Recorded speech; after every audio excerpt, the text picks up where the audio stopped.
आज हम बात करेंगे कि हम फोटोशॉप पे स्पॉटलाइट इफेक्ट किस तरह से जनरेट कर सकते हैं।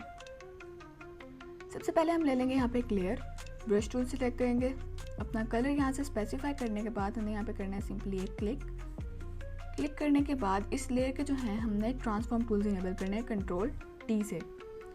राइट क्लिक करेंगे और यहाँ से सिलेक्ट करेंगे डिस्टोर्ट। इसके बाद हम इसके जो कॉर्नर्स हैं इनको कर देंगे switch.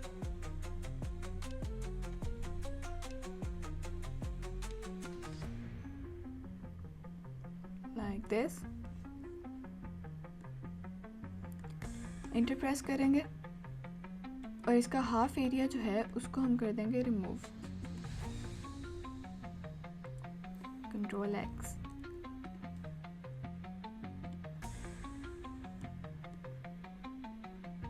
That's it. Don't forget to follow our page for more beginner tutorials.